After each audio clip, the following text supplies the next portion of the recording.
Bueno, muy buenas tardes a todos. Bienvenidos a un nuevo episodio del Hablemos, este espacio que construimos con ustedes para pensar juntos el hábitat, la ciudad y el futuro que queremos. Yo soy Sara Armenta, contratista de la Secretaría Distrital del Hábitat, y es un placer para mí estar hoy con todos ustedes. Recordemos que Hablemos es una estrategia de la Escuela del Hábitat de Bogotá que, con nuestra plataforma educativa, impulsamos el aprendizaje continuo sobre los retos del hábitat. Desde la escuela ofrecemos cursos y lecciones abiertos, gratuitos e interesantes sobre temas como aprovechamiento de agua, cambio climático, compra de vivienda y cómo no caer en estafas a la hora de comprar viviendas o terrenos, entre otros. Aquí se capacitan ciudadanos, empresas, estudiantes, profesores, contratistas, funcionarios, todos. Así que vayan ya a escuela.habitatbogotá.gov.co e inscríbanse. También es importante contarles que a la fecha tenemos cerca de 80 estudiantes con su certificación a la participación. Pero atención, todos los derechos patrimoniales sobre esta obra son titularidad exclusiva de la Secretaría Distrital del Hábitat. Su reproducción, distribución, transformación o comunicación pública, total o parcial, en cualquier forma o medio, está estrictamente prohibida sin la autorización previa y por escrito de la Secretaría Distrital del Hábitat. El uso no autorizado puede constituir una infracción a la Ley 23 de 1982, el artículo 272 del Código Penal colombiano y otras disposiciones legales aplicables sobre derechos de autor. Y después de este gran anuncio, hoy nos reunimos en este Hablemos, que es un formato donde los saberes conversan alrededor de un tema que nos invita a mirar lejos, pero también a pensar muy cerca. ¿Cómo impulsar ciudades verdaderamente inclusivas y sostenibles? Y para ello pondremos sobre la mesa una experiencia internacional profundamente inspiradora, la de Dinamarca. Hoy tenemos el placer de tener entre nosotros al consejero Cooperación Ciudades de la Embajada de Dinamarca en Colombia, Mikkel Holm. Él es especialista en regulación y fiscalización de tratamiento de aguas residuales, también es especialista en regulación y fiscalización de la distribución del agua y en sostenibilidad corporativa. Mikkel, bienvenido al Hablemos de la Escuela del Hábitat de Bogotá. Es un placer tenerte acá. Muchas gracias Sara, y es un honor estar acá y me encanta que le interesa en mi pequeño país. Tenemos una cooperación excelente con la ciudad de Bogotá, incluyendo a la Secretaría de Hábitat, y es un gran placer para nosotros trabajar con ustedes. Buenísimo, Mikkel, muchas gracias. Ya volveremos contigo, porque antes de conversar les preguntamos a los bogotanos qué características piensan ellos que debería tener una ciudad sostenible, entre otras preguntas. Escuchemos. Nos vinimos hoy a hablar con algunos bogotanos sobre si conocían sobre las soluciones basadas en naturaleza de acuerdo pues a estas grandes experiencias que se vivieron en Dinamarca. Queríamos preguntarles si conocían algunos de estos elementos, estos aspectos que ya están en la ciudad o que incluso podrían empezarse a implementar en los diferentes proyectos que están por venir en la ciudad. Vamos a hablar con ellos.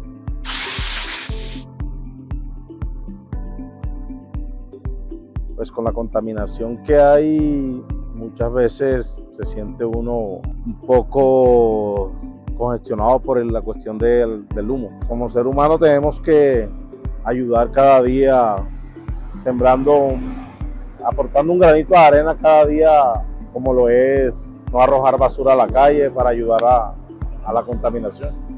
Yo creo que la ciudad influye bastante en cuanto a la contaminación que hay en los carros. Siento que esa es como la problemática más, ¿sí? Como que tanto carro genera mucho monóxido de carbono y eso hace que no vivamos en un ambiente como tan, sí, como en la naturaleza, que uno respira el aire más puro y eso. Siento que ese sería como un factor en el que afectaría pues la ciudad un poco la salud de las personas.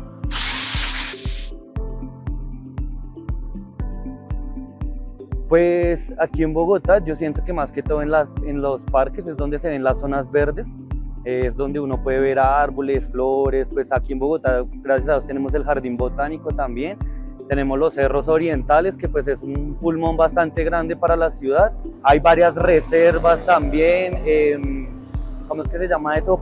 Páramos. Siento que la ciudad de Bogotá tiene varias cosas naturales que ofrecer.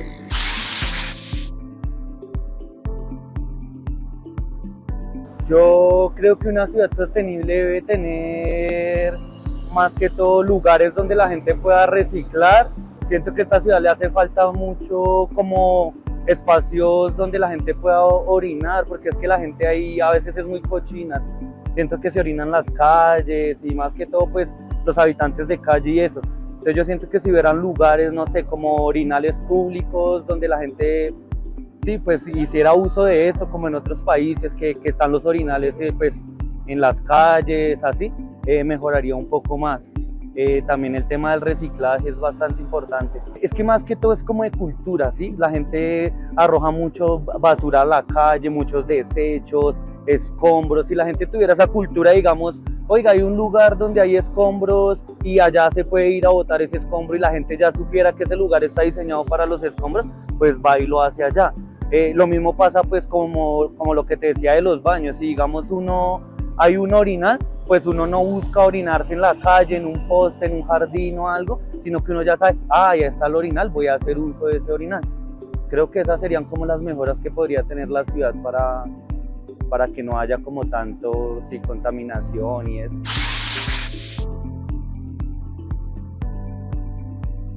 Influye mucho en la parte de la movilidad, pero encuentro mucha dificultad para el acceso a subir rampas, a cruzar calles, bastante.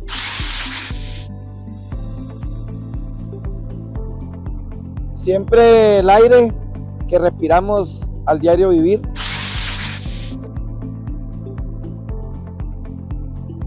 Volver a sembrar árboles para así tener un mejor oxígeno en la ciudad.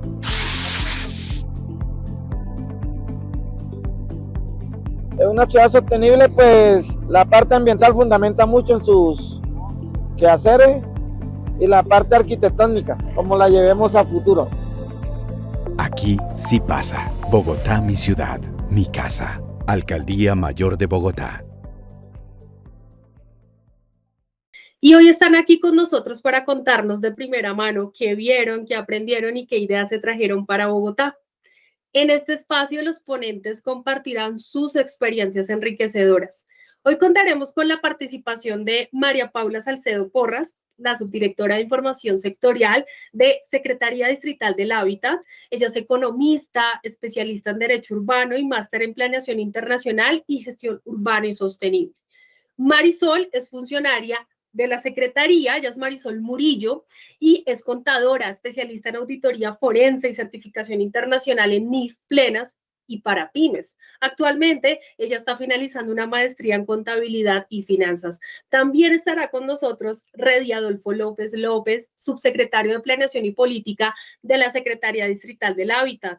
Él es economista con maestría en políticas públicas. Adicionalmente, también es especialista en Derecho Urbano y Gestión del Desarrollo y Planificación Regional. Seguido, quisiera, antes de que pasáramos a cada uno de nuestros panelistas, darles un saludo a las personas que se encuentran conectadas en este momento. Les saludo a Andrés, a Sergio, a Maya, a Leandro, a Diana, a Harold y a María Eugenia. Gracias por estar conectados con nosotros. Y quisiera contarles que en el formulario de inscripción para este Hablemos preguntamos dos cositas. ¿Qué es la economía verde y circular y cómo se entiende la sostenibilidad? Algunas de esas respuestas, digamos que me parece interesante que ustedes puedan tenerlas en el radar, serían: ¿qué es la economía verde y circular? Para los cuales se resalta que es el crecimiento de la actividad humana con un enfoque económico de eficiencia, o incluso es un modelo de desarrollo que busca mitigar los riesgos ambientales, priorizando la salud humana y la protección del medio ambiente. En términos de la pregunta, ¿cómo se entiende la sostenibilidad? Tenemos algunas respuestas interesantes como es cero emisiones, es la explotación de los recursos naturales asegurando su durabilidad y permanencia para el futuro, o incluso es gastar recursos renovables en la misma medida que pueden mantenerse a través de diferentes estrategias.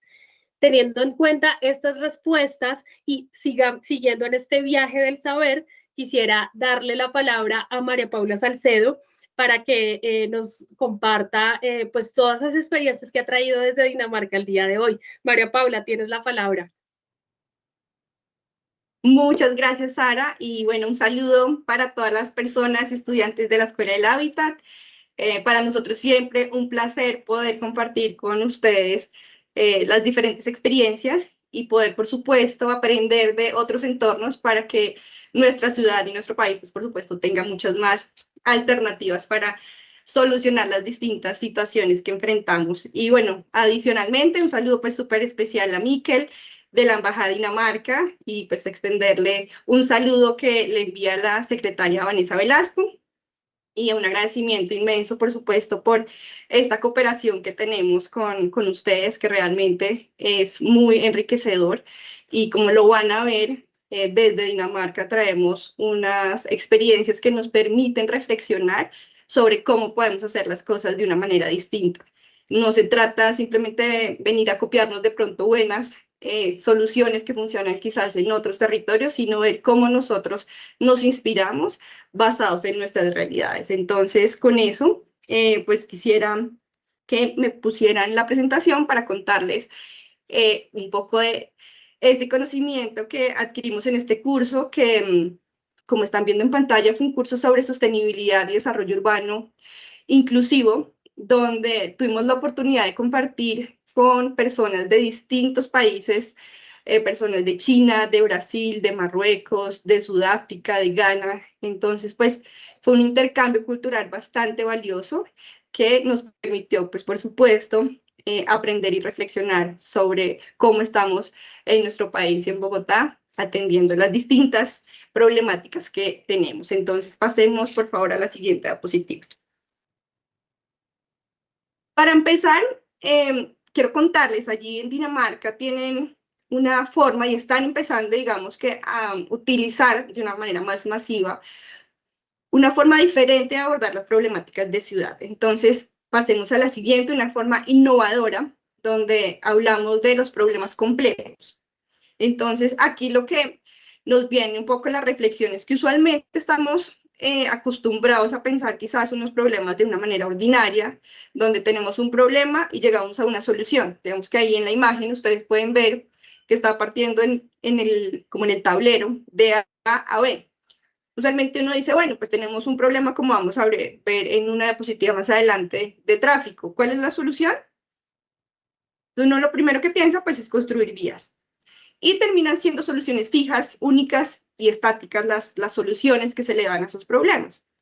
Pero entonces lo que hicimos en este curso fue precisamente pensar diferente, como usualmente uno dice, fuera de la caja, y entender que los problemas no se solucionan de un punto A a un punto B, sino que hay muchas interrelaciones alrededor de ellos, y por eso vemos en esa burbuja un montón de redes y elementos que se van entrelazando. Y es efectivamente la realidad de las ciudades. Somos un sistema, y las ciudades como sistemas, por supuesto, tienen unas dinámicas que se interconectan. Y allí entonces llegamos a lo que ellos denominan problemas complejos o wicked problems. Entonces allí lo que uno identifica es que son problemas con múltiples capas. Entonces uno comienza a ver que los temas de la salud, los temas del ambiente, los temas de tráfico, los temas de vivienda, comienzan a tener una relación y efectivamente la tienen, y por supuesto las soluciones también van a ir en esa misma línea. Son complejos, a veces son contradictorios, porque muchas veces uno piensa en un problema y de pronto le salen muchos más después de analizar ese problema. No son únicos, no tienen un único final y no necesariamente los vamos a resolver de raíz con alguna propuesta o estrategia. Al final de cuentas, solucionamos una parte y vamos con eso mejorando, digamos, los entornos. Asimismo, son problemas que tienen fronteras, están ubicados en un territorio y en ese sentido, pues tienen potencialmente distintas soluciones. Y algo muy importante que no podemos obviamente desconocer es que tienen múltiples actores, y en esas distintas perspectivas de los actores, pues surgen efectivamente pues las soluciones a estos problemas complejos. Y aquí una reflexión muy importante es que es precisamente cuando yo llegué allá y comencé a ver esta metodología, pues me sentí muy contenta porque es parte de la metodología que el Laboratorio de Innovación de la Secretaría del Hábitat, Avilab, está precisamente implementando. Es pensar así diferente de cómo podemos solucionar y dar unas mejores estrategias para que la ciudad tenga unas soluciones más integrales. Entonces, pasemos a la siguiente diapositiva. Entonces, La diapositiva que vamos a ver, van a encontrar una imagen de Nairobi, Kenia. Entonces, ustedes ven a una señora que está sentada en una zona, un asentamiento informal, vemos una vía y detrás, digamos que está el problema. El problema que se identificó en esta imagen era un problema de transporte, donde necesitaban conectar el centro de negocios de la ciudad con el aeropuerto. Y el problema, pues, que tenían un tráfico muy fuerte. Entonces, ¿cuál fue la solución que ellos encontraron en una visión ordinaria?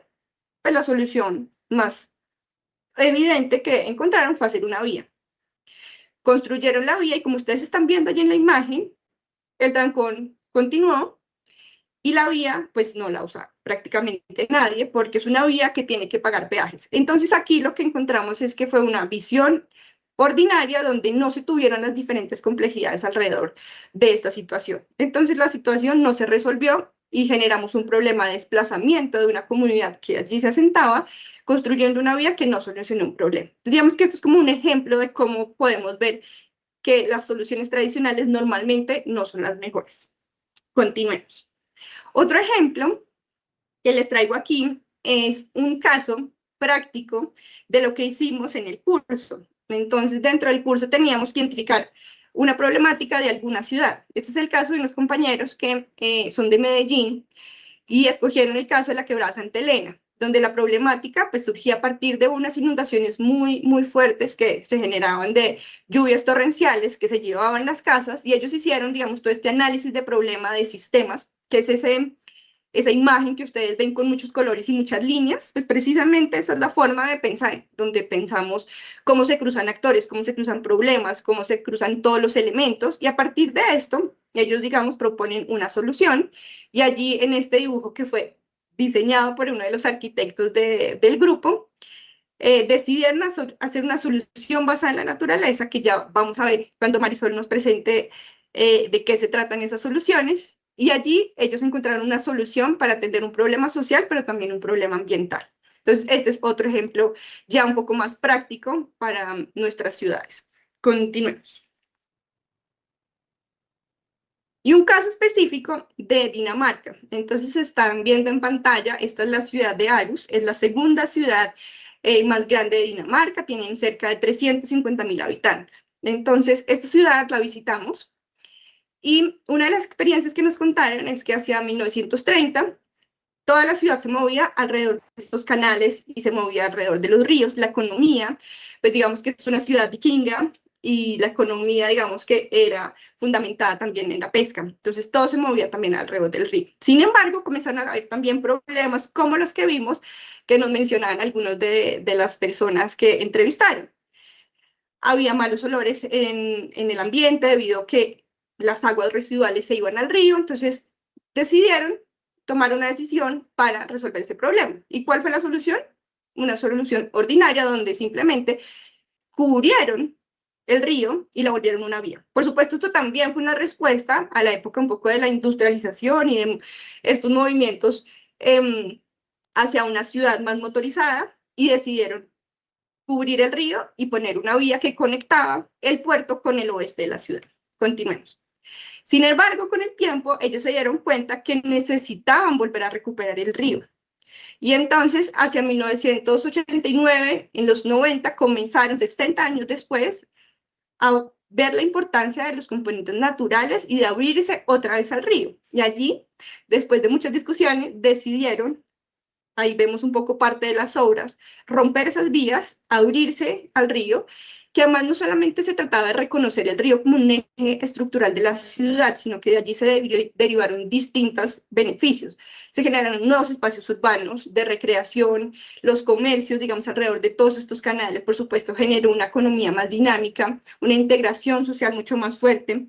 Adicionalmente, con todos estos canales, Dinamarca, como lo vamos a ver también más adelante, es una ciudad que es altamente vulnerable a las inundaciones, es una de las principales problemáticas ambientales que ellos tienen. Y con estos canales, y además obviamente de una conexión a lo largo de toda la ciudad de diferentes sistemas de drenaje, lograron que las inundaciones se controlaran a través de estos canales y otros sistemas, por supuesto, de drenaje que están debajo de todos estos canales de agua que permiten que el agua comience a irse un poco más lento cuando hay lluvias torrenciales y en esa medida reducen los impactos y las vulnerabilidades frente a estos efectos climáticos de las inundaciones. Entonces, esto es un ejemplo de cómo pensaron de una forma distinta, se aliaron distintos actores de la ciudad y lograron este resultado, que de verdad es una ciudad maravillosa y vibrante que en 60 años pues, hizo una transformación con la que estamos viendo en pantalla. Entonces, con esto, digamos que quiero pasar a otro caso innovador que no lo digo tanto en innovador porque sea reciente, sino porque es un modelo distinto al que estamos acostumbrados. Y por supuesto, como no íbamos a hablar de vivienda, cuando la vivienda es uno de los temas del corazón y de la misionalidad de nuestra Secretaría del Hábitat. En el caso de Dinamarca, la vivienda tiene un modelo de cooperativas, pero es importante entender ese trasfondo de por qué las cooperativas en Dinamarca, digamos, en el caso específico de la vivienda, son relevantes. Dinamarca tiene una historia importante en los movimientos obreros y trabajadores, donde había cooperativas, no solamente están alrededor especialmente de los temas alimenticios y de servicios, y hacia los 80 hubo una crisis de la vivienda, hubo muchos migrantes, y esto pues derivado de la crisis del petróleo, y esto que hizo pues que tuvieron una demanda muy, muy fuerte de personas demandando por vivienda y el stock de vivienda no era suficiente. Entonces comenzaron a pensarse ideas de cómo poder solucionar esto. Y así, digamos, muy resumidamente, comenzó a generarse este modelo de cooperativas. Entonces pasemos a la siguiente diapositiva. Este modelo de cooperativas, pues voy a hacerlo de manera muy general, pero es interesante si ustedes se toman el tiempo y de pronto investigan más, porque es un caso donde muchos países europeos también están teniendo, digamos, un poco tendiendo a una visión de cooperativas, donde hay unas propiedades colectivas. Es decir, la propiedad colectiva allí es que a través de unas cooperativas que están muy bien organizadas, la cooperativa es quien hace, digamos, la edificación, solicita los préstamos para construir las viviendas y los individuos residen allí. Entonces tienen ese derecho y se paga como si fuera un arriendo, pero tienen un derecho para vivir en esas viviendas y esto lo que permite es que sea más asequible la vivienda, que era uno de los problemas que en los 80s trataron de solucionar, porque esa alta demanda lo que hizo fue que se subieran los precios y la gente no pudiera acceder a la vivienda. Entonces, este modelo de cooperativa trata de que los precios sean más asequibles y que la gente pues tenga la posibilidad de acceder a una vivienda en unas condiciones adecuadas. Su uso es indefinido porque es un derecho que adquieren las personas a vivir en esas cooperativas. Si decide salirse de la cooperativa, pues digamos que pierde ese derecho. Tiene una gestión democrática que yo la asimilo un poco al tema de la propiedad horizontal, donde también todas las personas que hacen parte de la cooperativa tienen voz y voto. La financiación, como lo menciono, es, digamos, que la cooperativa es quien hace la solicitud de préstamo a un banco, el gobierno también les da créditos y eso facilita pues que la operación de las viviendas sea mucho más ágil. Y pues también es un modelo de alquiler, como lo mencioné. Pasemos a la siguiente. Otros puntos importantes es la participación en la gestión. La participación de la gestión, las personas que hacen parte de esa comunidad son fundamentales para tomar esas decisiones. Aportan, digamos, a partir de ese capital que es el arriendo, también se invierte alrededor de la copropiedad, por decirlo de alguna manera, en los términos más colombianos, y adicionalmente esos recursos cuando tienen, digamos, unos excedentes, se entregan a la ciudad y la ciudad los invierte. Entonces eso es importante tenerlo en cuenta. Estas cooperativas tienen que inscribirse, obviamente, en un sistema que hace parte del gobierno para pues, que haya una regulación importante y hay unas listas de ingreso para las distintas las distintas cooperativas. Hay unas que dependiendo de la zona pueden durar 2 años o incluso más años para que me acepten en esa lista, pero dependiendo de la ciudad es más flexible y es más rápido el ingreso a una de estas cooperativas. Pero digamos que este es uno de los modelos que quisimos compartirles que nos llamó mucho la atención, pero esto es solamente el 5% del mercado de vivienda en Dinamarca. El modelo, digamos, de Dinamarca tiene alrededor de un 53% de vivienda en propiedad, que es un nivel muy similar al que tenemos aquí en Bogotá específicamente, y adicionalmente, en términos de la vivienda social, que no se me vaya a olvidar, tienen un 25% de vivienda social, que es como el estándar que ellos también tienen, que tienen tanto en cooperativas como en los otros modelos. Vivienda social en general en el mercado corresponde a cerca de un 25%. Entonces es importante pues que sepan, allá el modelo de vivienda social es muy distinto, pero existe esa modalidad de vivienda social. Y un último dato en términos de vivienda, el promedio de las viviendas Dinamarca es de 52 metros cuadrados, que no está muy lejos de lo que tenemos en el caso de Bogotá. Bueno, entonces ahora, para conectar este tema de vivienda, pasemos a la siguiente sección. Pasemos a la siguiente. Y veíamos en el video que les preguntábamos a las personas en calle que consideraban que era una ciudad saludable. Y precisamente aquí les contamos una de esas experiencias que vimos allá en Dinamarca, donde hablamos de ese concepto de ciudades saludables y qué son eso, qué significa ser una ciudad saludable. Entonces, si quieres, pasemos a la siguiente diapositiva. Allí una de las primeras reflexiones que hacíamos en la clase es, bueno, normalmente todo se piensa, lo mencionaban así, como en silos, como en cajas. Entonces aquí vemos en esta imagen el parque en una cajita, el hospital en otra, la movilidad en otra, la planeación en otra. Y realmente, para que sea una ciudad saludable, todo esto tiene que estar conectado. Entonces, si vemos ahí, estamos haciendo como un hilo conductor para que entendamos la ciudad como un entorno completo. Y efectivamente, todos los elementos de la ciudad tienen que ver con que tengamos una ciudad saludable. Entonces, siguiendo con la siguiente diapositiva, aquí es importante entender quiénes tenemos la responsabilidad de tener una ciudad sostenible, una ciudad saludable. Entonces, ¿y en dónde está presente esa ciudad saludable? Entonces, en las calles, unas calles vibrantes, unas calles seguras, ahí hay salud física y salud mental. En las estaciones de buses, en los centros comunitarios, en los colegios, en los centros comerciales donde compramos las frutas, en los espacios digitales, en la ciclovía. Entonces, en cada espacio de la ciudad hay una oportunidad para tener un espacio saludable en el día a día, donde podemos construir una ciudad de mejor calidad. No es solamente el tema del medio ambiente, que uno solamente de pronto piensa en la ciudad saludable, es que tengamos aire limpio.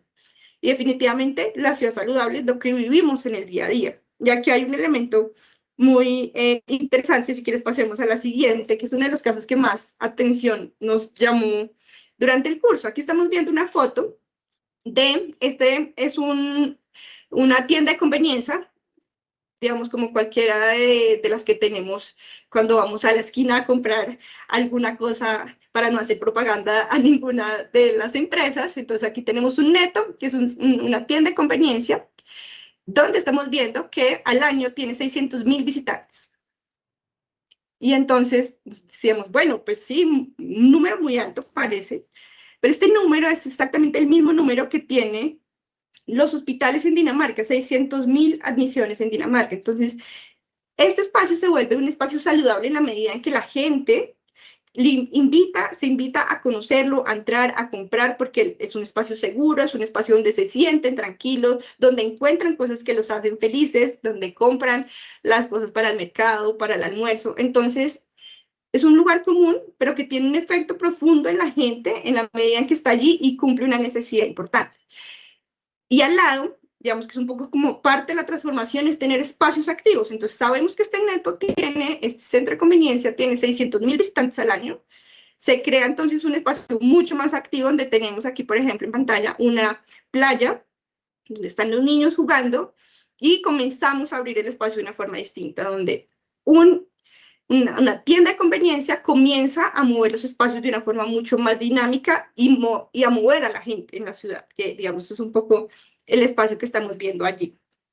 Adicionalmente a estos ejemplos, nos contaban, por ejemplo, que en Copenhague, que es la capital de Dinamarca, hicieron un piloto para que cerraron unas calles y lo que hicieron fue, querían que la gente cruzara por unas vías específicas donde había tiendas donde vendían comida más saludable, para que no se fueran de pronto por las comidas típicas tradicionales que son hamburguesas, pollo frito, para empezar a cambiar un poquito como ese comportamiento. Y bueno, hicieron un piloto para ver cómo la gente respondía y fue bastante positivo el resultado. Otro de los ejemplos que nos contaban, por ejemplo, era que cerca de los colegios de los niños, pues evitar poner una tienda donde venden hamburguesas y entonces pongamos más bien una tienda donde se venden frutas.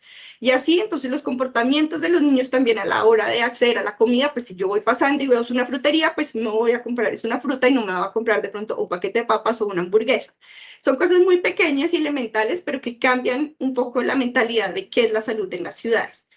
Y también, bueno, había también como hacían convenios con tiendas donde ya lo que vendían no solamente era como la comida chatarra, sino que también había barras de ensaladas en centros de conveniencia, en tiendas de conveniencia muy sencillos, pero que invitan a la gente a comer otro tipo de cosas. Entonces, las tiendas que están normalmente situadas cerca al metro, entonces pensemos en un modelo distinto que la gente pueda comer más saludable.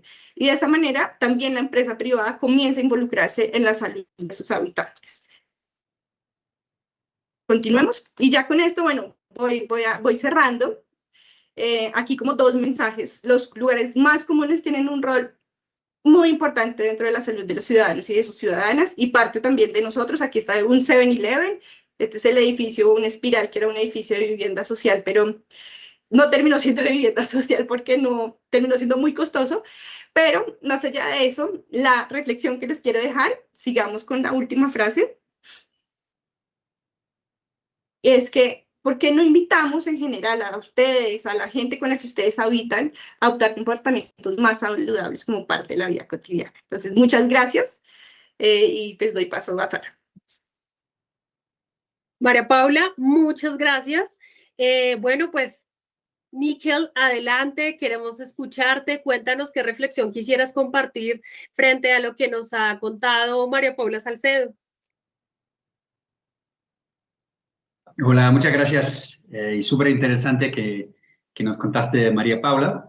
Y bueno, primero quiero decir que hoy mismo es el día como de Dinamarca, el día constitucional de Dinamarca, así que es el Día Nacional de Dinamarca. Y por eso me alegro mucho que Sara Isabel y María Paula están ambas en rojo, porque es el color de Dinamarca, y bueno, yo debería haber puesto una camisa roja también, pero me encanta. Bueno, Dinamarca, bueno, muy interesante lo que has observado de mi país. Obviamente tenemos muchos desafíos, igual que cualquier otro país, pero también pienso que tenemos algunas soluciones relevantes para inspirar a otros países. Voy a empezar mi reflexión, no va a ser muy largo, pero en un lugar un poco distinto, que es Dinamarca. Normalmente sale país número 1 o 2 en el mundo de los paisanos más alegres o más felices del mundo. También es uno de los países mejores para hacer negocio en el mundo. Y tiene una economía muy estable y buena. Y el variable más importante para explicar esas cosas que funcionan muy bien en Dinamarca es confianza en el otro. Así que si comparas en los países más felices del mundo, los variables que explican más de esa felicidad es la confianza en el otro. Si puedes confiar en tu vecino, en tu gobierno, en tu profesor, en una empresa, te hace la vida mucho mucho más fácil, y puedes enfocarte en lo que genera algo positivo y no a asegurarte. Bueno, por eso digo, ¿por qué digo esto? En relación con los cooperativos que habías observado, María Paula, ellos tienen una función muy importante en el país para generar esa confianza en el otro. En la planificación urbana en Dinamarca siempre tratamos de mezclar tipos de viviendas. Y en una zona, por ejemplo, por el puerto de Copenhague, que es una zona muy costosa, siempre planean con un porcentaje, hoy en día es típicamente como 20% hasta 25% de viviendas más baratos, más accesibles para gente como, digamos, de un sueldo normal, digamos. Y esos cooperativos genera ese tipo de vivienda más accesible para gente de clase media baja. Y siempre tratamos de mezclar ciudadanos de distintos niveles sociales, de distinto como tipo de trabajo y eso, porque genera más confianza en el otro. Y para darles un desafío acá en Colombia, me encanta el sistema de estratos por la diferencia de pagos de servicios públicos. Pero también genera un desafío en cuestión de determinar una zona como 6 o 2 en cambio de mezclarlos. Porque yo estoy seguro que Bogotá podría ser una sociedad más saludable si se mezcla más la población. Bueno, así que hay un desafío ahí para Colombia en cuestión de viviendas. Empezaste, María Paula, en cuestión, y ese es el otro punto que voy a hacer, empezaste con los desafíos complejos. Y desarrollar una ciudad siempre es sumamente complejo. Y un desafío que he observado acá en Colombia son los cambios cada 4 años de gobierno y muchos empleados de la administración pública se cambian. Y ha sido que me cuentan, un desafío por generaciones acá en Bogotá, que comienzan con grandes planes cada gobierno, pero no logran ejecutar mucho. Digo esto para decir algo muy positivo de lo que veo pasando ahora. Por ejemplo, el plan de ordenamiento territorial, el PORT, por fin logró el gobierno pasado pasar el PORT y empezar a planear según el PORT. Y el gobierno ahora sigue ese PORT y está dedicado a las obras que comenzó el otro gobierno. El ejemplo más claro de eso es la construcción del metro, que sigue de un gobierno a otro, algo que no han logrado por décadas, y sin esa planificación y ejecución de largo plazo entre muchos gobiernos, no se puede solucionar los desafíos tan complejos, porque son movimientos de muy largo plazo, paso a paso. Así que algo muy positivo que veo en la ejecución de gobernanza del gobierno pasado y del gobierno presente, que no votan todos los planes y siguen las obras. Así que, bueno, eso veo como muy positivo. Gracias. Genial, Miquel, pues digamos que con esta gran reflexión, quisiera también darle paso y volver a saludar a quienes pues nos escuchan, nos ven y que están conectados en este momento en este nuevo episodio del Hablemos. Quisiera saludar a Arnold, a Mariluz, a Beatriz, a Luis Carlos, está también Magda, Joana, Juan Antonio, incluso está Cilia. Hay 2 Santiagos, hola Santiago 1 y hola Santiago 2, y pues digamos que muchas gracias a todos ustedes por estar conectados, por compartir este espacio de este Hablemos. Bueno, siguiendo pues en este camino de aprendizaje, hoy desde el Hablemos de la Escuela del Hábitat, quisiera pues invitar a Marisol Murillo para que prenda su cámara, para que vayamos proyectando su presentación. Quiero pues darle paso a Marisol, bienvenida, la palabra es tuya, Marisol. Sara Isabel, muchas gracias.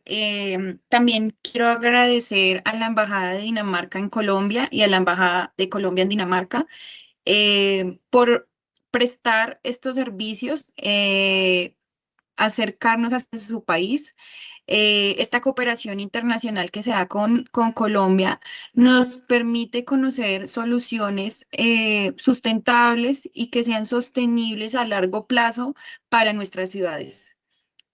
También quiero agradecer a la Escuela del Hábitat, liderada por María Paula, también a la secretaria Vanessa, por permitirme no solo participar en este Hablemos, sino también ir al curso en Dinamarca y vivir esta experiencia maravillosa que les vamos a mostrar a ustedes.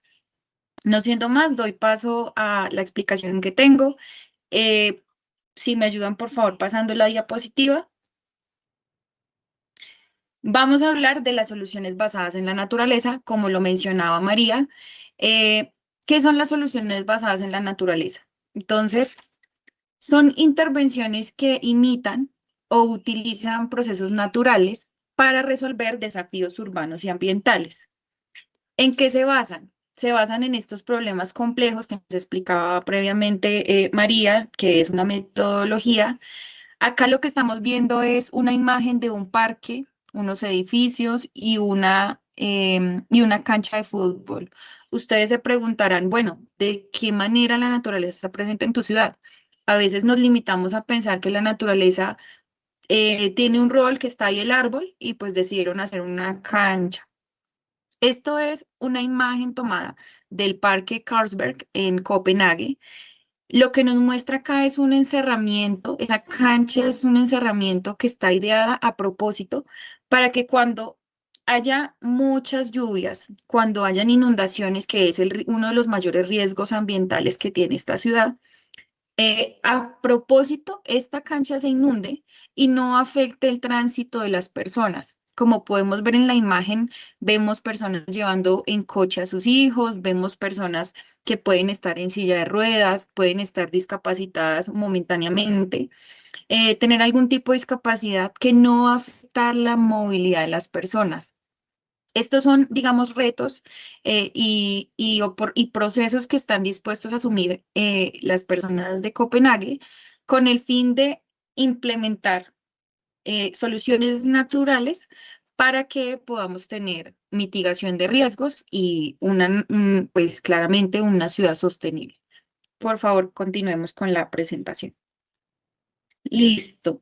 Entonces, ¿puede la naturaleza ayudar a las ciudades o a afrontar los desafíos que estamos enfrentando? Podemos ver arriba una imagen de una inundación. Las personas, como pueden ver, tapa casi todos los árboles.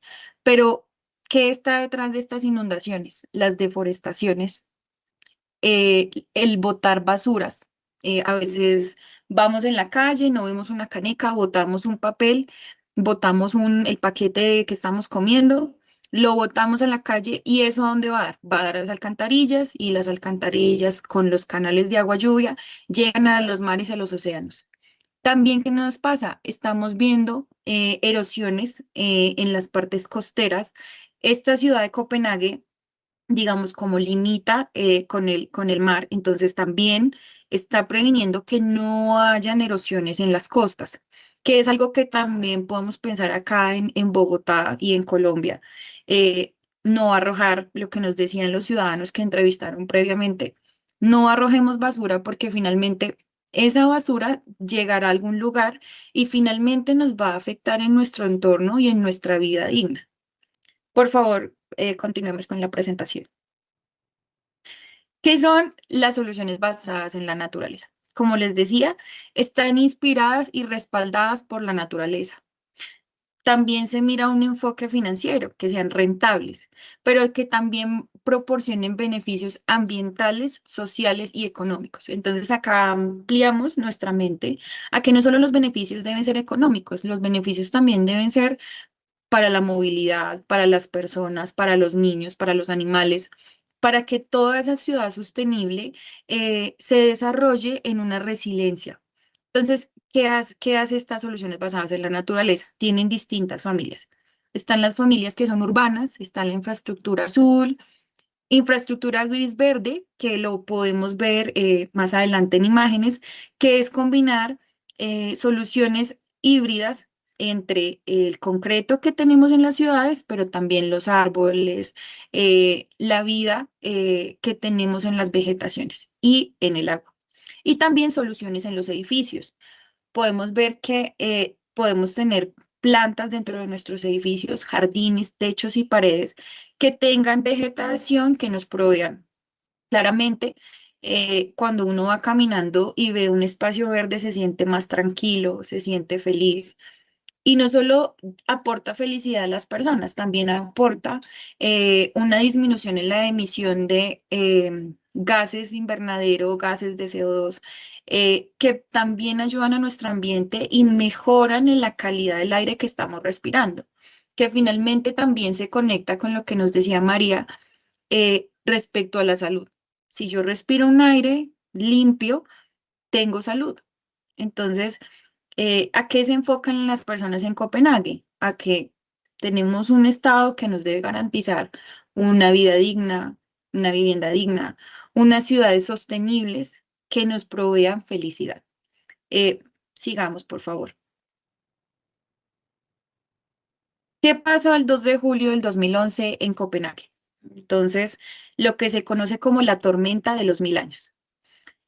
¿Qué pasó? Claramente no fue una tormenta de 1000 años, pero sí llevó a que la ciudad se inundara. Entonces, ¿ellos en qué pensaron? Ellos dijeron, bueno, estamos con un riesgo en el que vamos a tener inundaciones, donde puede llover, estamos en un cambio climático, va a llover en las épocas de lluvia donde antes llovía o donde hacía sol, ahora está pasando lo opuesto. Entonces, ¿qué hicieron en Copenhague? Adaptaron su ciudad y sus canales y utilizaron la naturaleza para mitigar ese riesgo de inundaciones. Sigamos, por favor. ¿Qué planes tienen ellos para las lluvias fuertes? Entonces, primero, ¿qué hicieron? Reestructuraron integralmente el sistema de drenaje. Entonces, dirigieron el agua a salidas y hacia depósitos de retención, incluyendo la separación del agua de lluvia del sistema del agua residual. También implementaron sistemas sostenibles que consisten en construcción de jardines, techos y paredes verdes que evitan que caiga directamente hacia las alcantarillas. Como sabemos, la vegetación em, sostiene esa agua, la retiene por un momento y lo que hace es que el agua, la vegetación nos ayuda a prevenir estas inundaciones. También, claramente, como en todo, la financiación de las principales infraestructuras de escorrentía de aguas pluviales. ¿Hacia qué lo hacen? Hacia a través de tarifas de agua recogidas por las empresas de servicios públicos.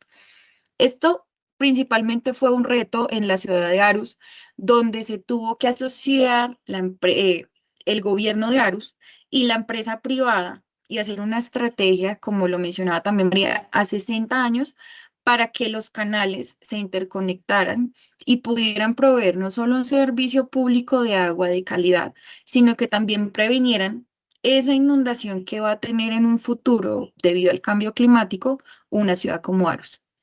Claramente también debe haber una financiación del parte del gobierno local para que se restablezca el componente ecológico, mejore el espacio público y esto se hace a través de ¿qué? De los impuestos. Vuelvo a lo que decía Miquel, si confío en mi gobierno, confío en que los impuestos van a hacerse utilizados adecuadamente. Claramente uno ve una ciudad, está más feliz, está sostenible y uno con todo el gusto pues va a hacer el pago de sus impuestos. Ellos tienen un plan de adaptación climática adaptado en 2011 que tienen proyecciones a 100 años. Este país es un país que piensa, es una economía planificada que piensa muy a largo plazo. Sigamos, por favor. Listo. Este es un ejemplo de lo que vimos en uno de los recorridos que hicimos en el curso en Copenhague. Lo que hacen es que adaptan su ciudad, las modifican para implementar soluciones basadas en la naturaleza. Acá podemos ver hacia la parte izquierda de la pantalla una mesa de ping-pong, pero esa mesa de ping-pong la hacen hacia abajo para que también si llegase a haber fuertes hagas lluvias, se permita que se inunde y no afecte el tránsito de las personas hacia los edificios y sus viviendas. Lo mismo el parque que está hacia la arriba, hacia la derecha. Es un parque que, si bien brinda un espacio para que haya un campeonato de fútbol, también lo que se hace es que está ideado a propósito para que se inunde cada vez que haya muchas lluvias fuertes, previniendo esa tormenta que les pasó en el 2011 y que los inundó y que para ellos no es concebible en su modelo de economía planificado. Sigamos, por favor. Este es una historia muy interesante. Se llama, bueno, tiene un nombre en danés que la verdad no lo puedo pronunciar. El danés es un idioma muy difícil de aprender y pronunciar. Pero este parque es un parque que tiene 22.600 metros cuadrados, de los cuales tienen distintas plataformas que se pueden cerrar con una llave, desde la alcaldía tienen una llave que sube las barreras y que a propósito va inundando secciones pues de este parque. En dado caso que se haya un aumento de lluvias o algún tipo de inundación que afecte la ciudad, lo que se va a hacer es que, mientras tanto, se tiene un parque donde acuden la mayoría de personas que viven cerca a este parque, tienen un disfrute, tienen un goce, tienen aire limpio, pero también está ideado para que en un futuro, si llegara a haber lluvias, pues se almacenen en este parque. Sigamos, por favor. Este es un flujo de agua cuyo objetivo es reducir la velocidad para evitar las inundaciones. Este es un parque que implementaron donde en la parte negra ustedes pueden ver techos que no solo protegen a las personas de los rayos del sol, sino que también recaudan agua lluvia. Y lo que hace es que baja, maneja, digamos, gestiona las aguas pluviales. Entonces, está muy pequeñito en la parte derecha hacia abajo, ilustra cómo se filtra el agua de lluvia en el suelo mediante utilizar áreas verdes, pavimentos permeables, zanjas y depósitos de infiltración. Creo que ahí estamos reproduciendo el video de cómo las personas pueden interactuar en el parque ayudando a que se filtre el agua. Entonces, no solo es un sitio agradable donde las personas tienen restaurantes cerca, donde pueden tomar sus alimentos, sino que también provee un servicio a la ciudad que es la recolección de aguas lluvia. Entonces ahí recogemos agua lluvia, prevenimos inundaciones y tenemos un rato agradable con el compartir de las personas con las que estamos acompañados. Sigamos, por favor. Bueno, a nosotros nos preguntaron y nos mostraron en el curso, nos dijeron, ¿ustedes conocen alguna solución en su ciudad basada en la naturaleza? Nosotros estuvimos perplejas con María y otro compañero con el que estuvimos de Bogotá, porque en el curso nos mostraron el Parque Bicentenario de Bogotá. Este Parque Bicentenario queda ubicado a un costado de la Torre Colpatria en el centro de Bogotá, hacia la calle 26, donde podemos ver en la parte de arriba que lo que hicieron fue conectar ese espacio de concreto con el Parque Verde del Parque Natural, del Parque Nacional. Lo que hicieron fue interconectarlos, son puentes donde la gente puede subir, puede caminar, puede pasar un rato agradable. Y esto, ¿qué nos brindó? Interconectar la naturaleza con las soluciones de ciudad, que nos brinda aire limpio, un momento de descanso, una silla, nos ayuda a que la naturaleza nos brinde mayor sostenibilidad. Sigamos, por favor. Listo. Estamos en el recorrido de la ciudad de Aarhus, que como mencionaba María, es la segunda ciudad más grande de Dinamarca. Se hacen reservorios de agua en los conjuntos residenciales. Entonces, como es inevitable que en este país llueva y que esté el riesgo de inundaciones también, lo que se hace es que se dejan reservorios de agua que los mismos conjuntos residenciales deben tener su mantenimiento. Está pactado como en el acuerdo de la propiedad horizontal que se tiene ya. Ellos deben mantener las aguas limpias, no estancadas, claramente porque uno dice, bueno, tenemos esta solución, pero podemos tener mosquitos, moscos, algún tipo de insecto que afecte la vida de las personas que allí viven. El compromiso es que se mantenga limpia el agua, pero lo que se hace es que se inunda solamente esa parte y como ustedes pueden ver, el resto de la zona está seca. Entonces, ¿qué permite?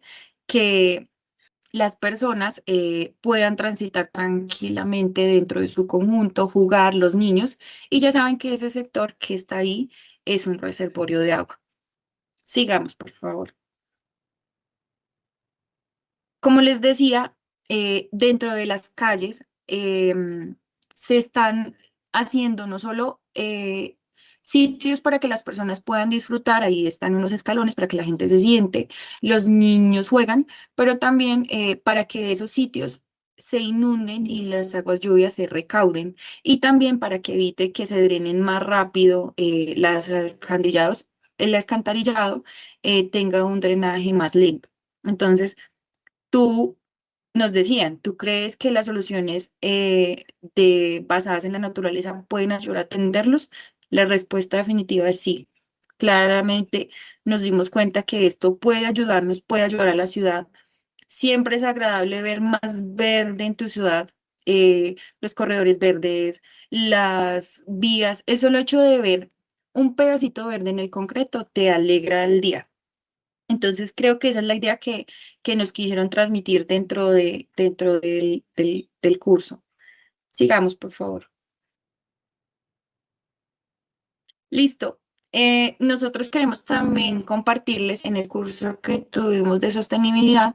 Hay unos cursos en línea ofrecidos por el Danida Fellowship Center, que lo que hacen es que podamos aprender más de estas buenas prácticas que tiene Copenhague, pero también otras prácticas que se ven de sostenibilidad en el mundo y posibles soluciones a través de los Wicked Problems y que nos pueden ayudar a conocer más. Nosotros acá les dejamos el enlace, cualquier persona en el mundo puede acceder.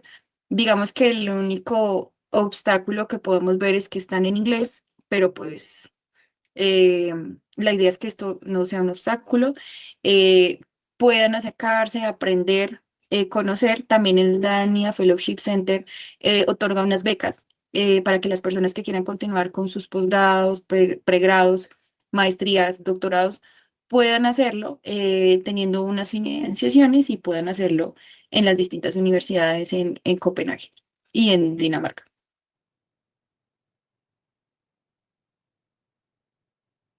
Eso sería todo en mi participación. Muchas gracias. Sigo con Sara. Marisol, súper interesante, muchas gracias a ti. Pues ahora, Miquel, como venimos haciendo esta bonita dinámica, ¿qué piensas sobre esta intervención de Marisol Murillo? Bueno, pienso demasiado para contarles, porque muchas gracias, Marisol. Justamente es el tema en que más he trabajado en mi carrera. Trabajé en la Agencia de Protección Ambiental a nivel nacional en Dinamarca, cuando hicimos las reglas que permite la ciudad de Copenhague y Aarhus desarrollar las soluciones basadas en la naturaleza. Así que conozco las reglas muy bien, conozco muchas soluciones. Clave en poder hacer ese tipo de soluciones por el superficie para drenaje sostenible con soluciones basadas en la naturaleza es poder colaborar entre entidades en la misma ciudad, colaborar entre distintas disciplinas de distintas capacitaciones. Por ejemplo, en Dinamarca es la responsabilidad del suministro de agua y saneamiento evitar que se inunde la ciudad. Y obviamente todos los espacios públicos es responsabilidad de la ciudad, de la administración, del gobierno de la ciudad. Para hacer las soluciones basadas en la naturaleza por el superficie, la empresa pública y la ciudad tienen que poder colaborar.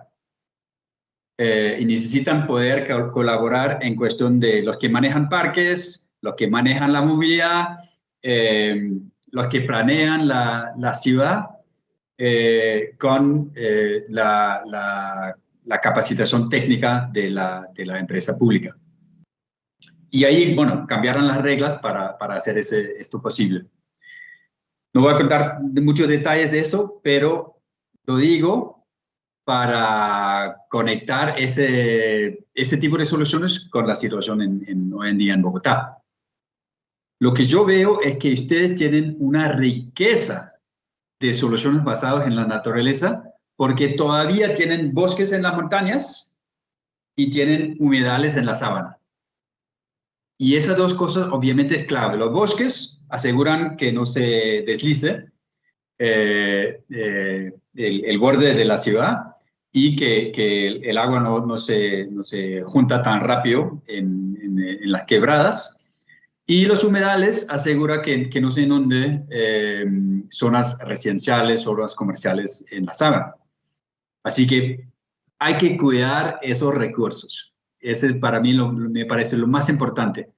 Y ahí volvimos al desafío con las viviendas, porque yo sé que zonas como estas se genera barrios informales por toda la migración que hay en Colombia, más que todo entrando en Bogotá. Así que también muestra qué tan complejos son los desafíos, porque vivienda es clave para tener espacio, para tener soluciones basadas en la naturaleza. Así que, bueno, yo sé que el Secretaría de Hábitat está trabajando mucho en eso y eso es clave. Quería mencionar un detalle otro de la complejidad, pero también de la funcionalidad de las soluciones que mostraste en Cobrangue y en Aarhus. La mayoría del espacio usado hoy en día para soluciones basadas en la naturaleza han sido parqueaderos. Así que han molestado a mucha gente con carros haciendo estos espacios. Pero es parte de la estrategia de movilidad de las ciudades en Dinamarca, que quieren menos carros, más gente caminando, más gente en transporte público y más bicis.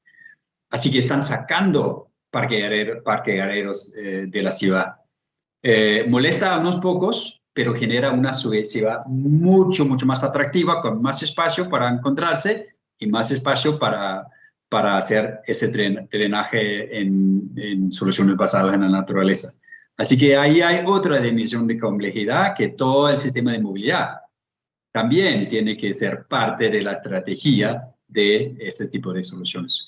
Y bueno, para mí, la sabana, los humedales, los bosques que tienen es un recurso grande que hay que utilizar y cuidar. Gracias. Gracias a ti, Miquel, interesante. Bueno, yo aprovecho también por acá para contarles que tenemos alrededor de 50 conectados en este momento. Aprovecho también para saludar a Natalia y a Daniel y a leerles unos comentarios interesantes. Nos dice Arnold César David León Sarmiento, urgente, más corredores verdes en las ciudades y más arreglos arbustivos. Regulan el clima, purifican el aire, atraen las lluvias, ayudan a prevenir inundaciones y protegen del sol y atraen la biodiversidad. Juan Antonio Murillo Marulanda nos dice, qué gran aprendizaje, Marisol. Aprovechamos también, tengo para ustedes una sorpresa en este instante que les voy a compartir para que disfruten de esta sorpresa precisamente.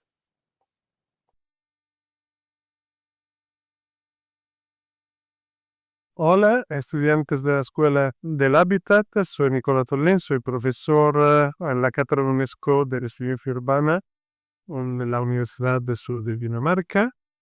Estamos aquí con vuestra enseñante y otros participantes de otros países de todo el mundo para aprender entre uno y el otro cómo manejar los tantos problemas complejos de nuestras ciudades para hacerla más sustentable y más inclusiva. Bueno, después de ese gran saludo que nos han enviado, quisiera volverles a recordar nuestras preguntas del registro a este Hablemos, que eran ¿qué es la economía verde y circular y cómo se entiende la sostenibilidad? Algunas de esas respuestas que también nos sorprendieron es a la pregunta de ¿qué es la economía verde y circular? Podemos también contarles que minimiza el impacto ambiental, es el enfoque de economía orientada al desarrollo sostenible y un enfoque económico para proteger el medio ambiente. Para la pregunta de cómo se entiende la sostenibilidad, algunas de las respuestas que también sobresalieron es el mejoramiento del entorno urbano, satisfacer las necesidades del presente sin comprometer la capacidad de las futuras generaciones. Sostenibilidad es la palabra de mantener las necesidades actuales sin comprometer capacidades de generaciones futuras. Y con estas respuestas, quisiera invitar que Redi López nos prenda su cámara, nos prenda su micrófono, vayamos también proyectando su presentación. Redi, tienes la palabra, bienvenido a este Hablemos. Hola Sara, muchas gracias. Y bueno, primero que todo, pues un saludo muy especial para Miquel de la Embajada de Dinamarca y un agradecimiento al gobierno danés, como ya lo mencionó María Paula, lo mencionaba María Paula y Marisol, por esta invitación tan enriquecedora y tan bonita oportunidad. Y pues también un saludo a todas las personas conectadas. Y en especial pues digamos, al equipo de la escuela que hace posible estos espacios de discusión y de transferencia de conocimiento. Así que bueno, después de estas presentaciones, voy a tratar de ser breve y conciso y bueno, pues primero que todo contarles que en mi caso, pues digamos, tuve la oportunidad de asistir al curso de Economía Circular, Dinámicas y Gobernanza. Y para mí, como que por eso le titulé a esta presentación del residuo al recurso. Tal vez uno de los, como de las principales inquietudes que me surgieron y que no lo mencionaron, de hecho, los profesores en la Universidad de Copenhague, pues era como un cambio de chip, de dejar de ver un poco la basura como es, como un residuo, y ellos decían, es que en esos residuos, en esa basura, ustedes tienen una mina de oro, el problema es saber cómo aprovecharlas. Entonces, pues bueno, voy a presentarles de manera muy rápido como qué fue lo que vi, como una partecita como de conceptos básicos y bueno, y también unos ejemplos muy interesantes. Yo creo que esta lámina, yo la decía, esto debería ser la conclusión, pero creo que para mí era como el mensaje principal y tal vez de los mayores aprendizajes como les decía, cambiar un poco el chip y ver que, lo resumo, que nosotros no tenemos un problema de residuos, que tal vez está enfocado mal el problema, sino es que tenemos un sistema que produce residuos, pero que no sabe qué hacer con ellos. Entonces, ese es como creo que el mensaje principal. Entonces, solo para contarles, pues, este curso duró 3 semanas, fue, pues, digamos, en la ciudad de Copenhague y básicamente lo que vimos ahí fueron modelos de economía circular aplicados a diferentes sectores como el energético, el de residuos, industria, también temas de gobernanza. Y pues bueno, como también ya lo mencionaban María Paula y Marisol, este curso es iniciativa de Dánida y que está como enfocada en líderes del sur global. Em, Importante también mencionar que este tipo de aprendizajes es muy interesante o de oportunidades porque está enfocado en generar conocimiento a través como de 4 estrategias, 4 o 5. Una es como aprender viendo, ¿cierto? Aprender haciendo y aplicando los conceptos que se ven en clase, también aprendiendo el ejemplo, tanto de los buenos ejemplos como de los malos ejemplos. Y aquí un tema muy que me gustó mucho que también mencionaban pues digamos el gobierno danés y en especial pues la Universidad de Copenhague decía, a nosotros nos interesa mucho que ustedes vengan y aprendan, pero no solamente de los casos exitosos, sino de los casos también que no han sido exitosos para que se eviten cometer esos errores que nosotros ya cometimos en el pasado. Y entonces creo que eso también es muy importante. También otro de los componentes del enfoque era como materializar ese conocimiento o ese aprendizaje en acciones concretas y en mi caso, pues en el curso en el que yo estuve, al final teníamos que proponer como un plan de acción que, pues digamos, no es obligatorio materializarlo, pero pues la idea es que se saque adelante, ya les hablaré un poquito más adelante. Y también al final, que creo que este es como parte de ese proceso, es también transmitir ese conocimiento que uno adquiere pues a todas las demás personas. Entonces, si quieres, pasamos a la siguiente lámina. Entonces yo creo que lo primero es hablar un poquito de lo que es economía circular y el modelo lineal. Y pues básicamente en este momento nosotros, o la mayoría de nuestros países, está trabajando con un modelo lineal que no funciona, en el cual nosotros extraemos recursos, fabricamos los bienes, los utilizamos y los desechamos, ¿cierto? Entonces, digamos, ese modelo es inviable porque en algún momento, como sabemos, los recursos naturales se van a agotar. Entonces, digamos así, cifras importantes. Hoy en día el mundo está consumiendo más de 89.000 millones de toneladas de materiales por año, ¿cierto? Y para ponerlo en contexto, es como si cada persona del planeta consumiera más de 11 toneladas anuales de recursos materiales pues en el año. Y ya para el caso concreto de Bogotá, estamos generando más o menos unas 7.000 toneladas de residuos al día. Eso más o menos que equivale como a llenar unas 500 volquetas grandes de residuos todos los días. Pero lo más grave no es cuánto estamos desechando, sino que el sistema como está diseñado, está diseñado es para eso, para que desechemos.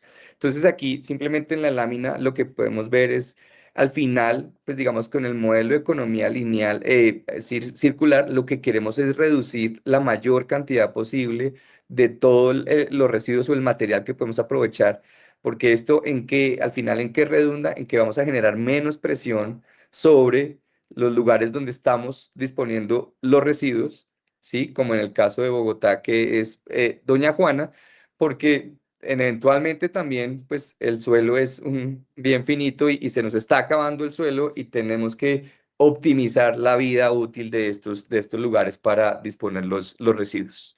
Entonces vamos a la siguiente lámina, por favor. Aquí primero, pues creo que muchos sabemos, para los que no, pues digamos, cuando hablamos de economía circular, ¿qué es?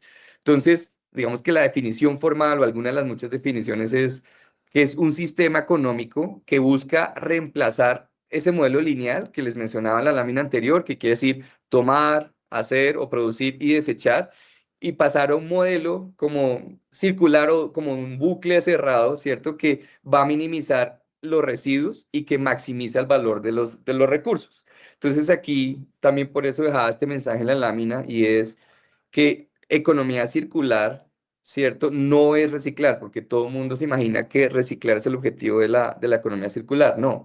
El objetivo, porque de la economía circular es que no tengamos que reciclar tanto, que no lleguemos, que aprovechemos antes de reciclar la mayor cantidad de los materiales.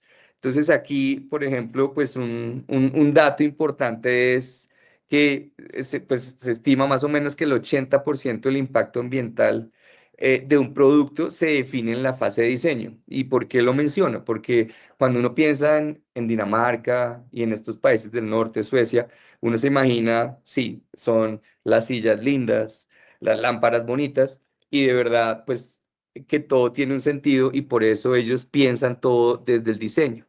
Porque esto significa que muchas veces, como no se pensó en el diseño, ya está hecho el daño incluso antes de que compremos un bien, ¿cierto? Entonces, por ejemplo, uno piensa en envases que no se pueden aprovechar porque no se pueden separar, objetos que son imposibles de reparar, alimentos que se botan porque pues existen como unas normas absurdas.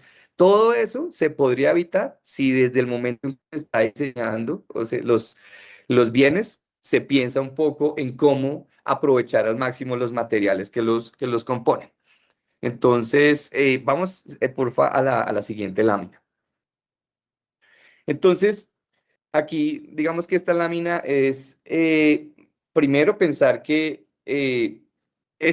digamos, este rediseño o esta nueva manera de pensar no se da espontáneamente, ¿sí? Esto requiere de políticas, de una coordinación, de una visión. Entonces, es muy importante acá hablar de la articulación y pues digamos, sin que esa articulación o que si ese sistema o ecosistema exista, pues no hay posible pasar de un modelo lineal a uno circular. Entonces, como les decía, pues se necesitan políticas, instituciones, pero sobre todo visión de largo plazo.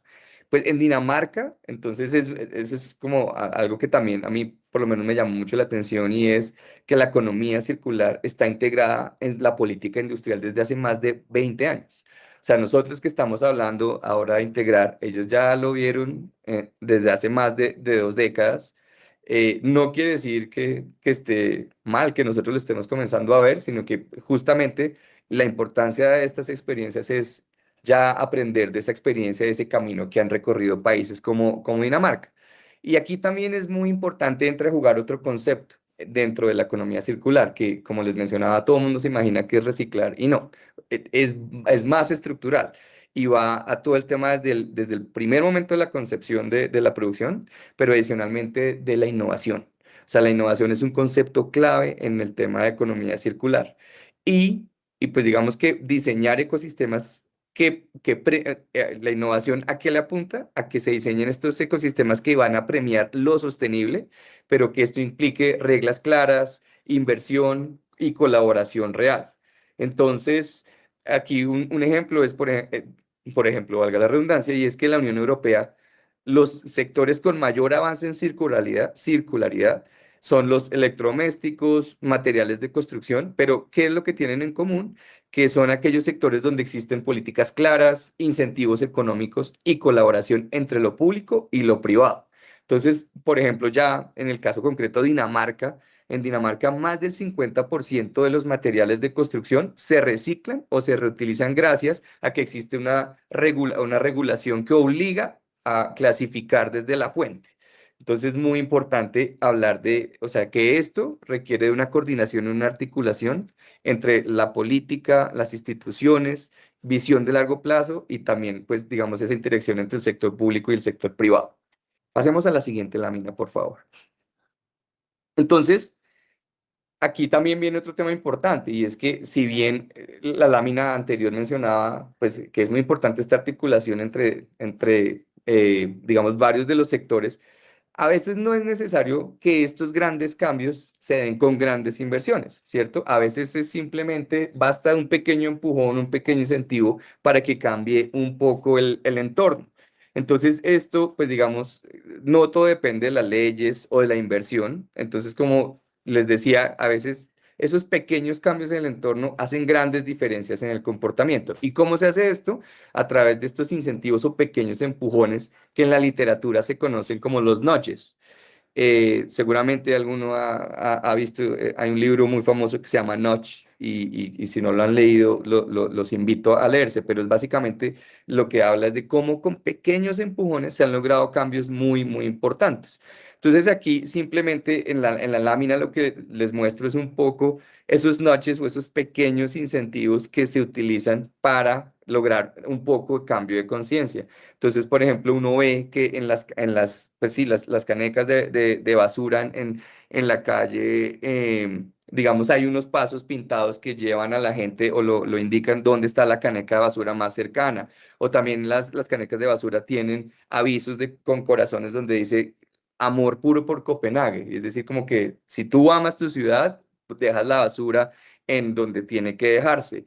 O también hay otros que también las canecas de basura le decían, ¿quiere que le ayudemos con la basura? No, y también otros, no necesariamente para residuos.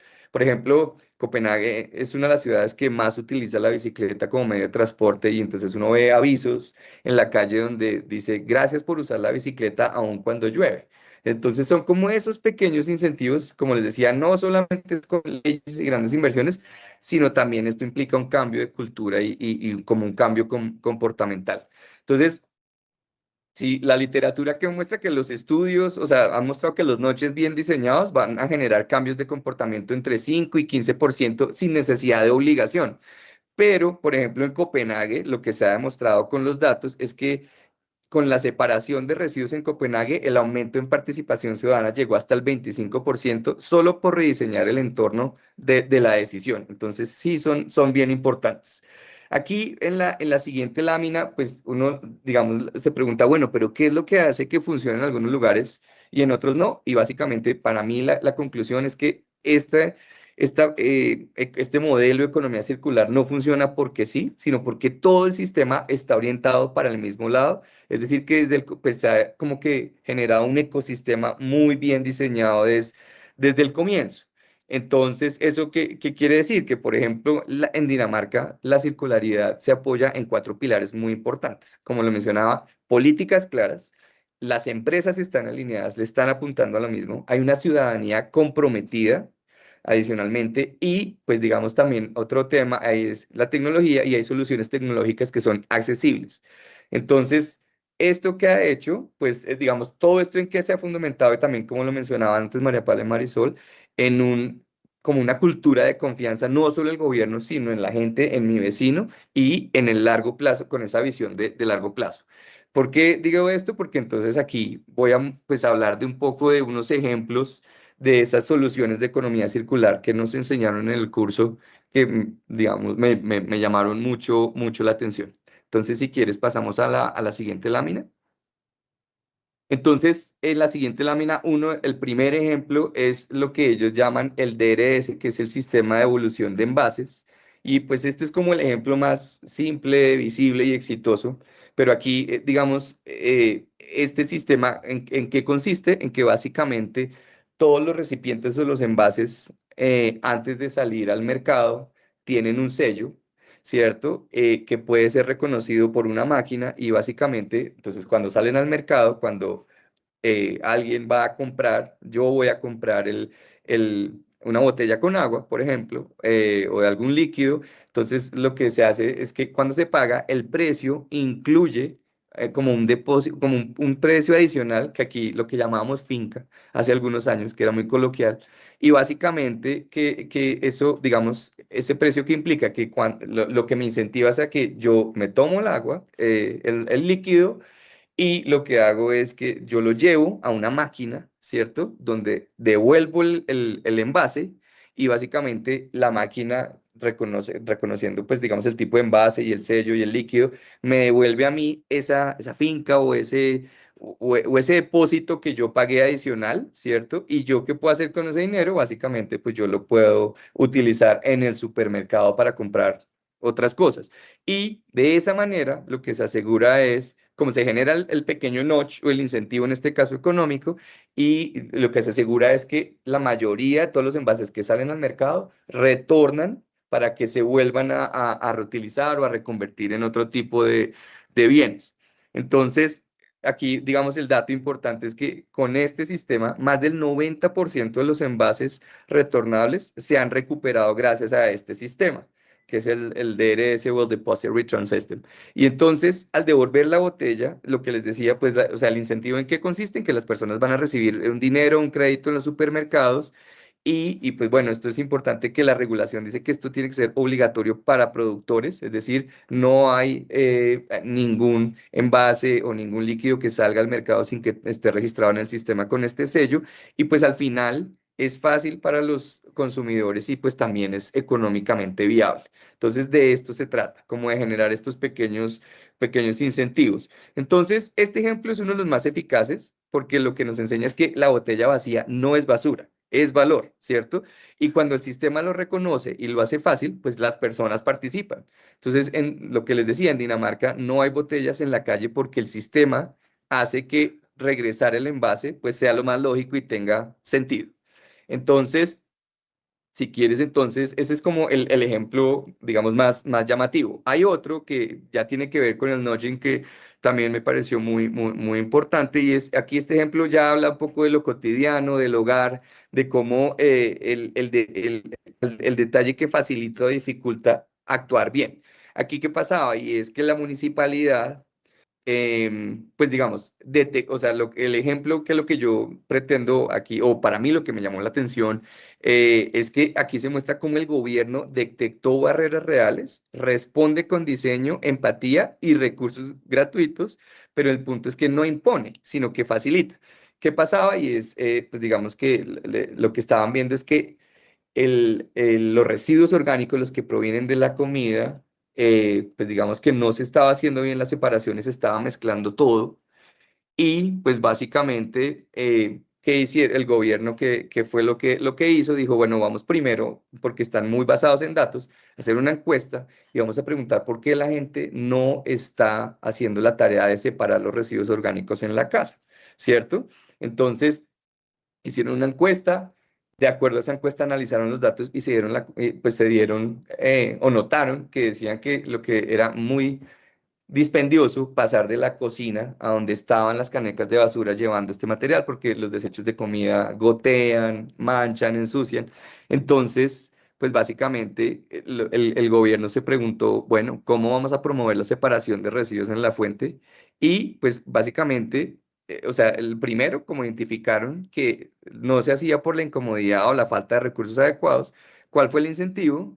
Y es que contrataron a una empresa, diseñaron como una base especial, una canequita más pequeña, ¿cierto? Con un material particular y un diseño específico. Pues también entonces para que depositaran, o sea, una caneca que pudiese estar al lado pues de las, pues básicamente ahí en la cocina, al lado del lavaplatos y pudiesen hacer la separación de los residuos orgánicos en la fuente.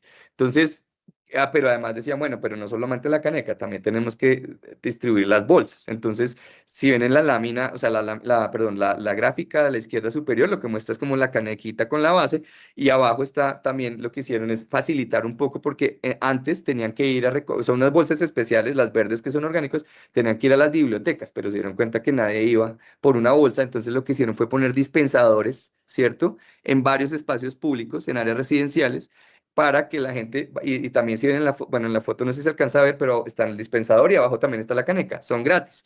Entonces lo que, pues al final, estas acciones, ¿cierto? Que se basaron en estudios de comportamiento en encuestas, el resultado es que incrementaron significativamente la tasa de reciclaje de los residuos orgánicos y se acercó casi al objetivo que se habían planteado el 70% del reciclaje municipal en 2024. Ese sería como el siguiente ejemplo. Entonces, si quieres, pasamos a otro ejemplo también bien interesante. El otro es las famosas ARC, que son como las estaciones de reciclaje, que es una solución, pues digamos, también de espacio público. Entonces, básicamente, aquí lo que vamos es cómo hasta los residuos pueden integrarse en la ciudad con dignidad. Entonces, no es un solo punto de reciclaje, sino que también lo mezclan con un parque público educativo. Entonces, aquí estamos mezclando diseño, pedagogía y función, ¿cierto? En un solo lugar. Aquí, pues digamos, básicamente es muy importante y este también me llamó, pues a mí por lo menos me voló la cabeza porque además de que es un equipamiento que puede funcionar como espacio público, entonces esto implica un tema de mucha educación donde las personas ya están acostumbradas, llevan aquí todos pues digamos, los materiales que van a desechar, está súper bien señalizado, hay diferentes contenedores que ellos llaman fracciones o fractions, y pues la gente llega en sus carros, hace la fila, estaciona y ellos mismos van disponiendo pues digamos, o están entregando estos residuos. Pero no solo eso, sino que también hay una foto en la parte inferior izquierda donde también muchas de los residuos se dieron cuenta que muchos de los residuos o de los bienes que ya no utilizaban estaban en perfecto estado. Entonces lo que hicieron fue crear como una gran bodega donde ellos pues analizan, revisan y si está en perfecto estado, lo dejan para que después se vuelva como un mercado de garaje y pues básicamente es gratis. La gente va, llega y toma lo que le sirve. Allá uno ve copas, vasos, platos, cuadros, escritorios, camas, o sea, de todo. Entonces, digamos que esa es la manera, pensando un poco en el reuso y en el aprovechamiento. Entonces, este también ejemplo, digamos, súper interesante, porque digamos que se ve que lo público también comunica valores, o sea, que no es solo un servicio, que es un espacio que transforma cultura.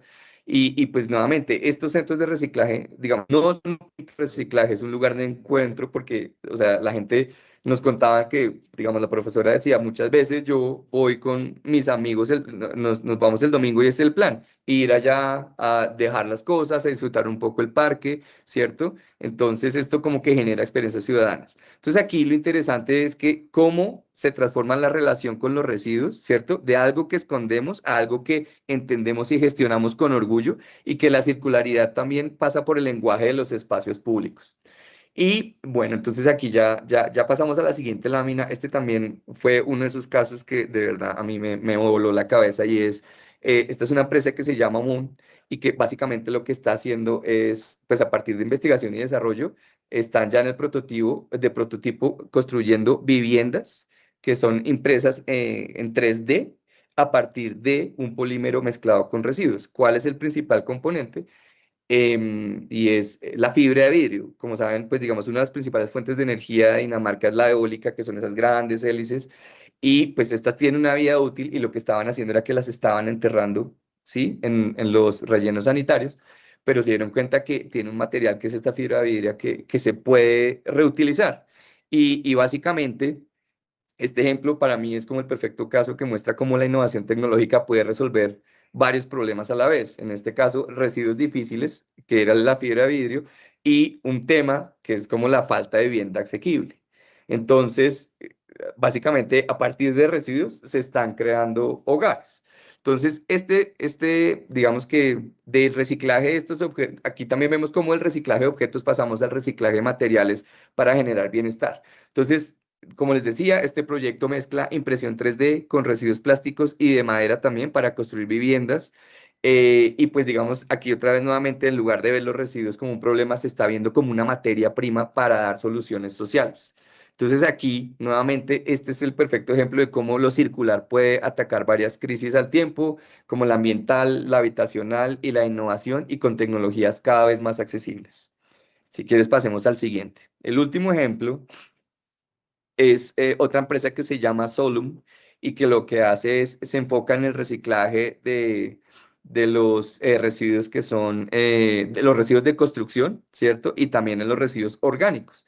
Entonces aquí, pues digamos que esto es como lo más complejo, que son esos residuos que terminan en los rellenos sanitarios.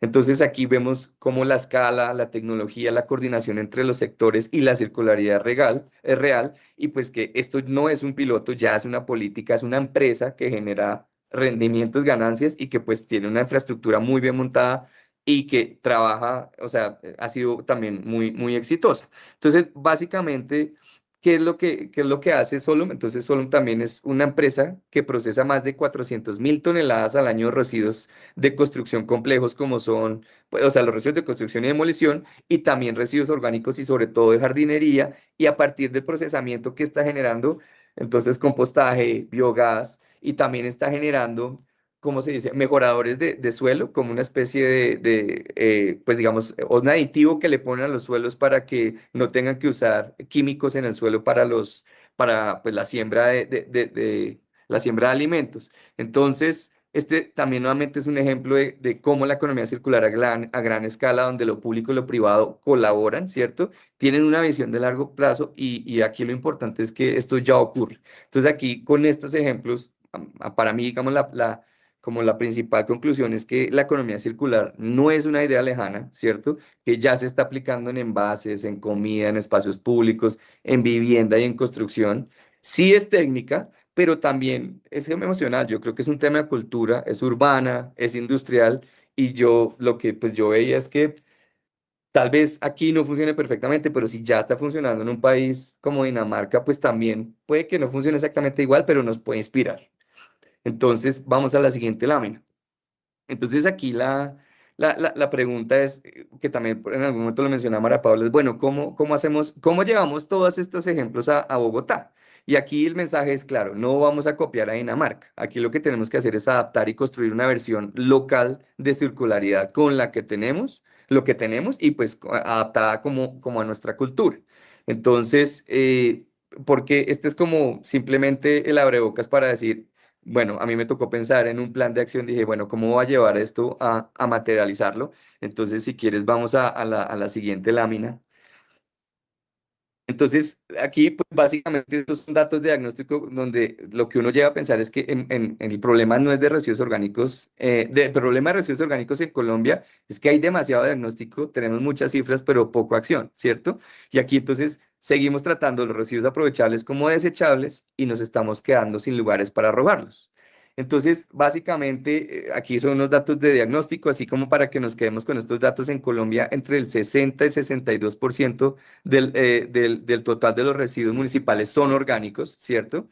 Y pues que la tasa de recuperación vía compostaje o biodigestores es menos del 5% de eso de ese 60%, y que adicionalmente también que casi más del 70% de los rellenos sanitarios en el país se están quedando sin vida útil. Entonces, bueno, ¿qué vamos a hacer? Sigamos, por favor. Entonces, ya para el caso de Bogotá, también lo que hemos visto es que tenemos un sistema urbano que ignora su componente rural. Entonces, donde tenemos toda la infraestructura, ¿cierto? Para el tema de aprovechamiento de residuos, está en la ciudad, pero donde está la verdadera oportunidad es en lo rural. Entonces, recordemos que el 74% del área de Bogotá es rural, ¿cierto? Y que solo casi el 4% de la población se ubica en el área rural. Y que adicionalmente, pues Bogotá está generando más de 26.000 toneladas año de residuos en el área rural, ¿cierto? Y de los cuales 14.000, o sea, más de la mitad son orgánicos. Entonces, generalmente, ¿qué estamos haciendo? Pues que los estamos incinerando, enterrándolos o arrojándolos a cielo abierto, y no estamos aprovechando mucho esta mina de oro que tenemos ahí. Entonces, adicionalmente en la parte rural tenemos pocos centros de compostaje y biodigestores. Sigamos, por favor. Entonces, esto pues a mí a qué me llevó a proponer básicamente en algo que yo le denominé de los residuos a la innovación, un plan de acción local para generar cambios circulares. Básicamente tiene como 4 componentes. Primero, entender un poco las causas de por qué se le da tan mal manejo a los residuos orgánicos. También el segundo componente es pensar en biodigestores y en recuperación o recuperación del suelo en un colegio rural en Bogotá. También promover la biodigestión para generar prototipos de fertilizante local y finalmente cómo implementar un modelo de aprendizaje que pueda escalar y creciendo y que atraiga inversión futura. Entonces, básicamente el objetivo aquí es impulsar la gestión de los biorresiduos y pues la educación y la innovación en el área rural de Bogotá. Sigamos. Aquí, pues básicamente, ¿cuál es la estrategia? Primero, pues, ¿dónde? En la parte rural de Bogotá, generalmente, idealmente en un Sumapaso o en Usme, empezar con una encuesta que, pues, nos permita entender un poco las razones por las que se da este problema y pensar en estos noches o incentivos comportamentales, pues también pensar en un biodigestor en un colegio público rural que nos permita transformar los residuos agrícolas y de cafetería en biogás a través del compostaje y utilizarlo para cocinar para cocinar y también para utilizarlo en los jardines de las casas o de las áreas cercanas a la escuela. Y finalmente experimentar con el digestato, que básicamente es utilizar este resultado del compostaje, ¿cierto? Y probar mejoradores de suelo, como lo hacía Solom, y también utilizarlo en los jardines escolares o en las granjas, para no utilizar tantos químicos. Sigamos, por favor.